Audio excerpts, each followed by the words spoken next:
February is our month. Yes, sir. Yes, sir. Let's go!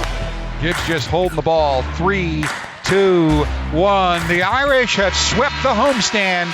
They beat Pittsburgh here tonight, 80-72. And as of this moment, they are tied for 6th place in the ACC. Hub for 3. Got it! That's just beautiful ball movement. And that's not easy to do. Goes up strong, scores, and it gets fouled. That was beautiful.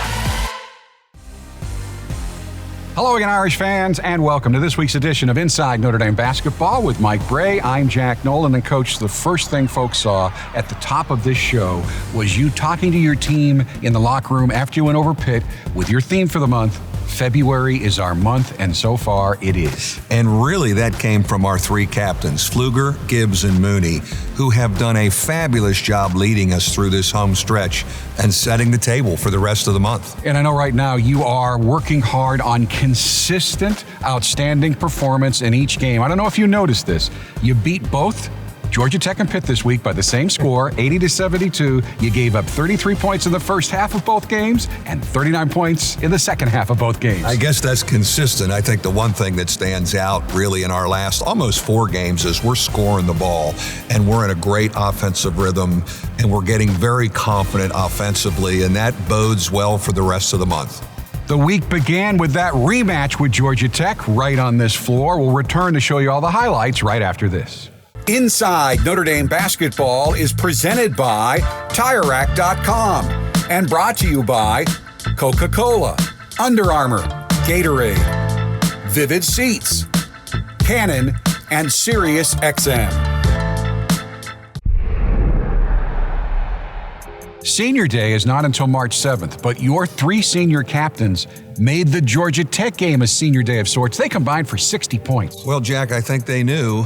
Coming off the Florida State loss, we have a 3-game homestand. We're going to have to make a move in February, and I've been so pleased with their leadership. All 3 of them set the tone. It was a very competitive first half, and Rex Pfluger kept you close with 2 threes in the first 6.5 minutes. He continues to be a bit of a scoring threat for us now. He's shooting the ball better the last couple weeks than he had all season. We don't want him turning down open shots, and he delivered. 4 different guys accounted for 6 threes in the first half. Half of your points in the first half. It's a big reason you had to lead at halftime. Well, there's no question the 3-point shooting is on an uptick. You know, we're making about 10 a game, and we want to take good ones and be fearless with them. Dane Goodwin hit one of those threes and scored 9 of his 14 points in the first half, including a 3-point play off a nice jump stop jumper. Well, the scoring punch he's giving us off the bench, I think he's a candidate for 6th man of the year in our league. He's been so consistent coming in and getting us double figures. He should be a candidate. He's the only player in the ACC averaging double figures coming off the bench. Well, then we better get that trophy ready for him down there in Greensboro. Now, Tech's Jose Alvarado had 12 first-half points on 5 of 7 shooting, but you made some adjustments in the second half. He was still productive from a points perspective, but he didn't make as many shots. We did a better job of showing out on the ball screen with our big guys and even double-teaming him and making him giving it up. And it was my mistake that we started so soft in the first half, but a great adjustment by our big guys, pushing him out a little bit and making somebody else shoot the ball. After Tech tied it to open the second half, John Mooney answered with 7 points on the way to a career-high tying 28, 18 of which he scored in the second half. Well, it's eventually going to kick in for Johnny Mooney. Sometimes maybe he can get off to slow starts, but over the course of playing 33 or 34 minutes like he does, he is going to have an unbelievable impact on the game, and in the second half, he really did. Earlier in the season, you were okay at the free throw line, but you weren't a Mike Bray team. Now you are. Free throws were huge for you in this game. You made 23 of 28, 17 of those makes in the second half. And the key is driving the ball and getting to the basket. You know, we played that smaller lineup, and that smaller lineup is hard to guard, and we can spread the floor, which creates driving opportunities, and sometimes you got to hand check us. Gibbs had 13 of his 19 points in the second half. He has scored in double figures in every ACC game you have played this season, and he's among the top 3 in the league percentage-wise in every shooting category in ACC play. There's no guard playing better than TJ Gibbs in the ACC right now. Consistent, poised, calm. He deserves it. He had a tough year last year, but I just love his poise right now, and he's knowing where to find his shots. Every game seems to have a signature highlight play. And the signature highlight play in this game You're up 63-55 late in the game. One of the prettiest plays of the season occurs. Gibbs with the rebound off the hub, who finds Mooney for the dunk and transition. It puts you up 10. Well, there's the example of how we pass the ball. Like, we love to throw ahead, and we pass the ball and find open people. And it's beautiful to watch when guys trust each other and just play with a free mind. So the Irish beat Georgia Tech on this very floor, 80-72. As we go to break, let's run back Notre Dame's 13th victory of the season.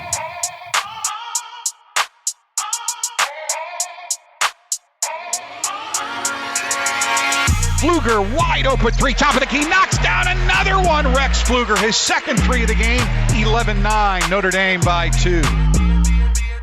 Great driving basket by Dane Goodwin. Huge for Dane Goodwin.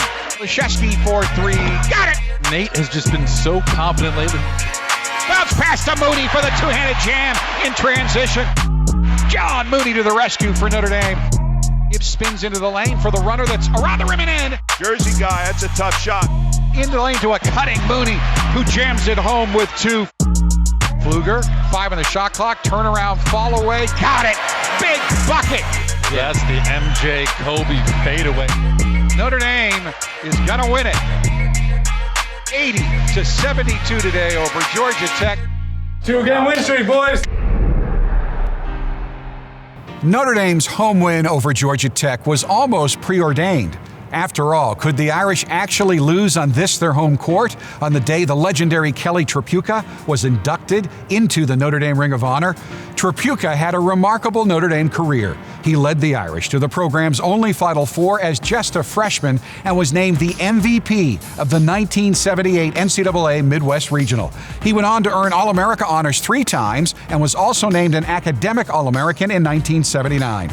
Tripucka's induction weekend began on Friday when Kelly attended Notre Dame's practice and received his Ring of Honor ring from Irish head coach Mike Bray. To do one a year, I think, makes it very special. It's an honor to have many of you back, certainly Kelly back. Kelly Tripucka, a storied name in Notre Dame athletic history. He ranks 12th on the all-time Notre Dame scoring list with 1,719 points. Propelled Notre Dame to their 1978 Final Four. He was the 12th pick of the Detroit Pistons. He had a 10-year NBA career, scoring over 12,000 points. So Kelly, if you could come forward, I'd like to present you with your ring and say a few words. This is very humbling for me because you don't get your name up there by yourself. You never get anywhere by yourself. You don't get here without teammates. And my guys are special. The best era ever in Notre Dame basketball history. No question about it. Thank you, Notre Dame. Thank you, thank you, thank you. And thank you, guys. Love you.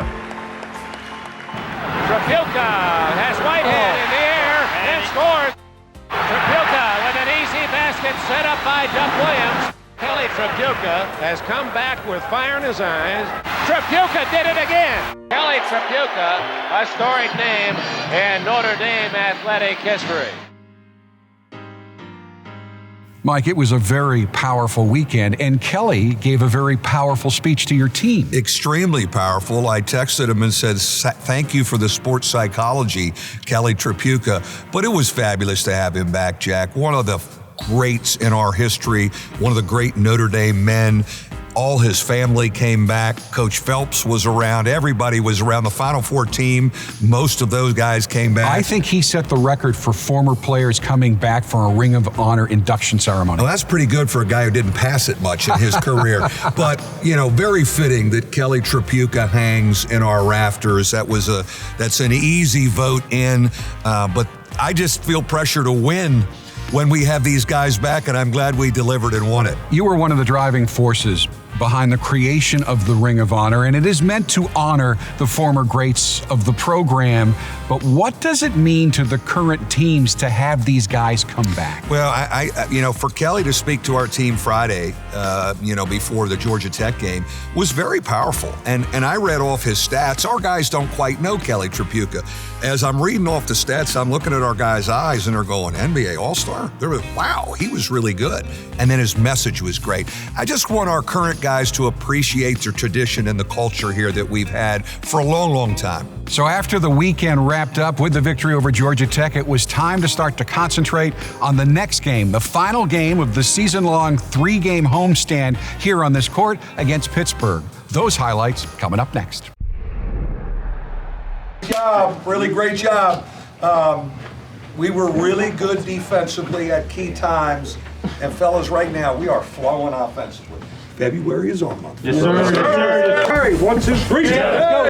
After winning the first 2 games on this homestand, your guys knew they had a chance to get some real momentum going into a brutal 4-game stretch, 3 on the road next week, and they got off to a great start, 11-4, the points coming from your 3 senior captains and Juwan Durham.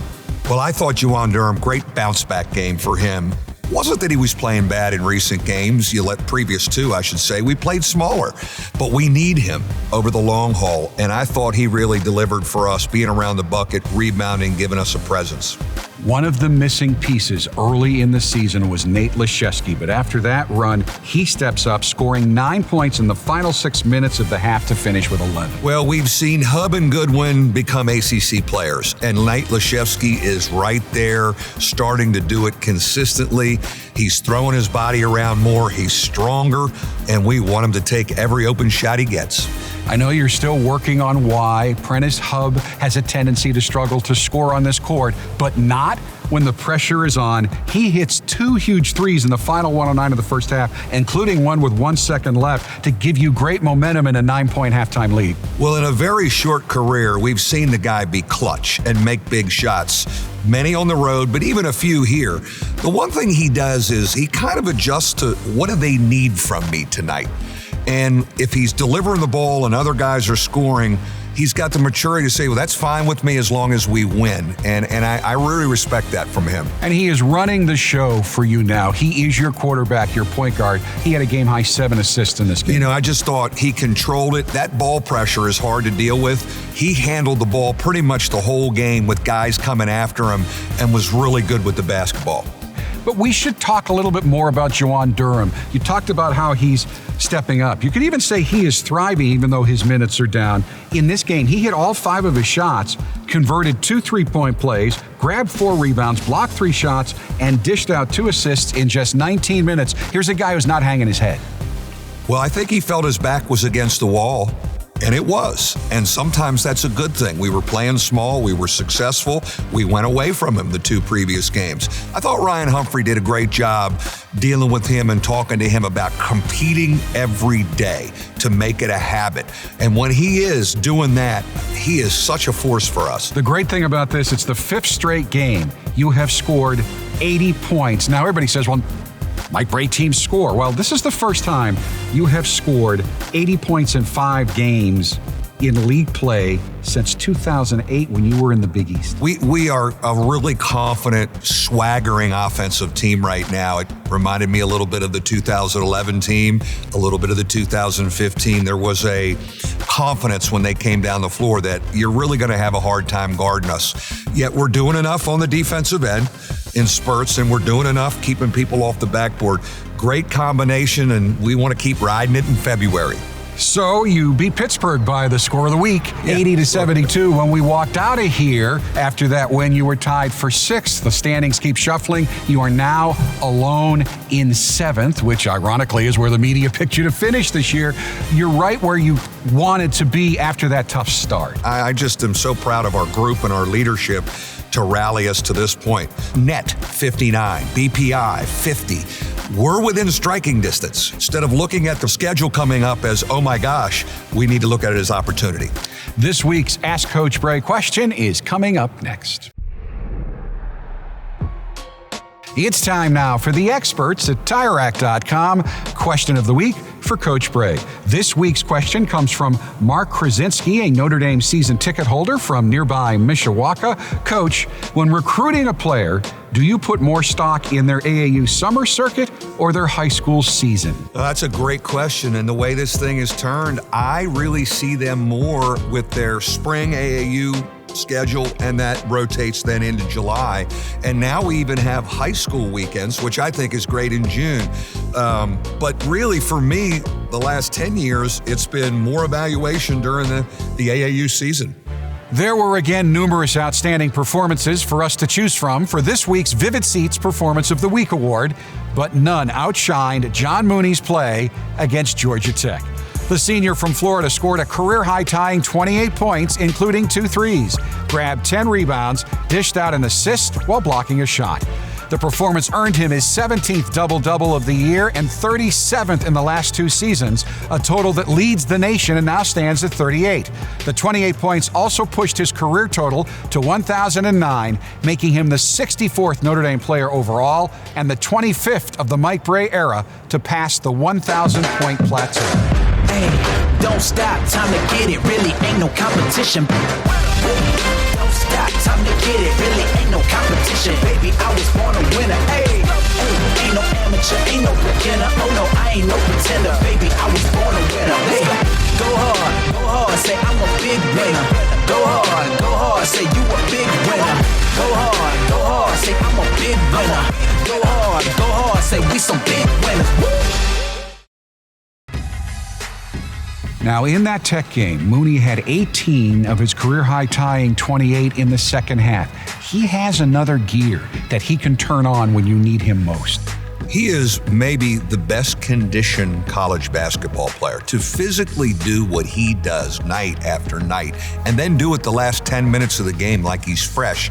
And he's worn out other front lines, and that's what he did he's done it all season. And then in the Pitt game, he became the 15th Notre Dame player ever and the 7th under your coaching to go over the 800 rebound plateau. He now has 804. Well, again, it's a great story. I did not see it being this good when he was a freshman or even a sophomore. I thought it'd be good, but it's become great, and I'm so proud of him. When we come back, we will preview the stretch of 4 games in 9 days ahead for the Fighting Irish. I know you've had this upcoming stretch in the back of your mind since you saw the schedule. I have talked to virtually every opponent's announce crew, national announcers, writers. No one can ever remember any team playing a stretch like this Sunday night at Clemson, Tuesday night at the defending national champion Virginia Cavaliers at 9 o'clock, Saturday at Duke at Cameron, and then home to take on North Carolina. By the way, Cole Anthony is playing for them again. It's amazing, this gauntlet you have to run through. I've never seen anything like it. When I saw it back in September when it came out, I asked my AD if we could be independent again, but that's not an option. But as I mentioned earlier in the show, Jack, it can be daunting to you or you can look at it as opportunity. Given that we took care of business with our 3-game homestand, I'm excited to go into this, and this is why you prepare, and this is why kids work out year-round, playing big games, and man, do we have a lot of them in a short window. And you didn't come into this homestand thinking, okay, we got to sweep this. You were adamant, Jack, I'm not talking about the next game. We are looking for 3 one-game winning streaks. I imagine you're now looking for 4 one-game winning streaks. No question. We have to just talk about Clemson, and can we win one on the road in a tough atmosphere against a team who plays well at home? We'll deal with Virginia on Monday when we wake up in Charlottesville, and then we'll deal with Durham. So it's just, we were really good in this homestand going 1. Johnny Mooney was setting the tone after every game. We got to continue in that mindset. So let's wrap this up by focusing on Clemson. They are 10 deep. They have won at North Carolina, and they've beaten Duke. Well, they're really good at home, and like Pittsburgh and Florida State, they can athletically come out and guard us. So us taking care of the ball and us being able to spread them out and get good shots, and then we can't give up 20 offensive rebounds in Little John Coliseum. It is a gauntlet so difficult it's going to take us us. 2 shows to cover it all. Next week, we will show you all the highlights of Notre Dame's games at Clemson and at Virginia. Until then, for Coach Bray, I'm Jack Nolan. Thanks so much for watching, and as always, go Irish. Inside Notre Dame Basketball is presented by TireRack.com and brought to you by Coca-Cola, Under Armour, Gatorade, Vivid Seats, Canon, and SiriusXM.